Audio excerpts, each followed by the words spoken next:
Yep, they're here. Custom characters in Fraymakers. If you were ever an SSF2 modder, or a workshop creator in Rivals, or even if you weren't either and just enjoyed mods and workshop content, then you are in for a treat. We already knew it would have some support for workshop and custom content, but it's just got way better than I could ever have imagined with the most recent update. Some would even say you can finally do some fray making in Fraymakers. Fraymakers, if you don't already know, is an upcoming indie game platform fighter being worked on by many of the same developers as, well, Super Smash Bros. 2. A game that I've, dabbled in myself from time to time. And included with this entire game is a built-in mod support with a program called Fraytools. Fraytools is a built-in custom content creator that's essentially built-in modding, and it allows you to create your own custom characters, stages, music, even for a beginner like myself. And I guess you can make whatever this is. And before the game is even out, you would be impressed with how far people are pushing Fraytools. It is insane what's been created. So I wanted to showcase some of the amazing creations and just try and showcase how good Fraytools is with this most recent update. Because honestly, if Rivals has taught us anything, giving people the power to make their own dream characters leads to greatness. So what exactly was changed? Well, with the new update, we got Octodad as an assist. But besides that, we got some workshop integration updates. First of all, there is a workshop section in Steam now for Fraymakers, which allows you to easily share and download other people's content. This was definitely the move. Rivals of Aether already has a workshop, which is fantastic for the game. I mean, it just lets new players get in and just get all the characters they want. You can search up anything, and there's always new content coming to the game. And with the addition of the Steam Workshop, there's now this new little purple section on the main menu. And in here, you can see all of the downloaded content, including these little preview images of what they are. And from here, you can easily unsubscribe from any content you no longer want. But what's super cool about this menu is that when you want to download new content, you don't even need to close and relaunch the game. Once you download new content, you can simply refresh the downloaded content from in the menu without even resetting the game, and well, it's there. It is very impressive and incredibly intuitive. This is one of the best integrations of Workshop I've ever seen. And now, let's talk about the creations, because I want to showcase some of the most amazing creations. First off, Mr. Game & Watch is here, and 100% playable. And for the creation of this character, there are two people I want to shout out. First off is Bone Man Seth, the creator of Boxy, the unofficial character template that Mr. Game & Watch was built off of. And of course, Ghastly Fox, the creator of Mr. Game & Watch and Fraymakers, the man who spent so much time recreating Game & Watch in this engine. And he feels great, as you can see on screen with his gameplay. I mean, he looks and feels just like the base roster characters, and honestly, if you told me it was base roster, I don't know how they get that partnership with Nintendo, I would believe you. It's that good. And of course, when the game is public, I highly recommend that all of you guys go to the workshop and support this creator and subscribe to the content. He has some new stuff, such as a new custom down tilt, which is honestly gigantic and probably a little bit too overpowered, but it's still really fun to use. As well as his iconic side special with all 1 through 9 variations doing unique effects. Most notably, of course, is 9 itself, being insane kill power. And the character comes with a variety of custom color swaps. As you can imagine, Mr. Game & Watch is just green, red, blue, all those. But there's also one special costume included, where every time you're hit, it changes colors.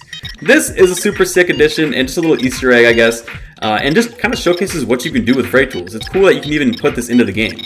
I was a little on the fence, but after seeing this, I'm genuinely convinced that Fraymakers has the potential to be a 10 out of 10 experience. It is that good. Anyways, that was Mr. Game & Watch, which I would say is my favorite of the creations so far, but there are some close contenders that I want to highlight in this video. One such creator being an OG SSF2 modder, NyxTheShield.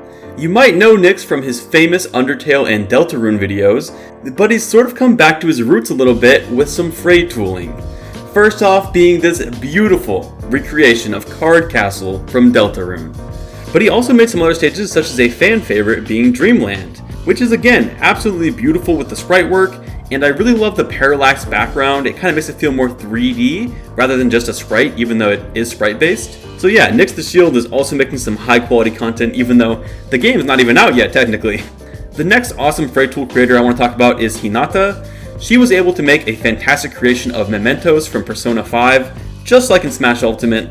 It's the perfect size for a free-for-all battle, and I love the aesthetic of the stage. Also, something that you might overlook is the inclusion of a slope. From as far as I know and have seen, it's something that was not even possible with Rivals Workshop, so having stages with slopes is a nice change of pace for custom content. She also recreated Hurtland from Slap City, and it looks, well, just like the stage in Slap City. Again, an incredibly faithful recreation, and it feels super high quality and fun to play on.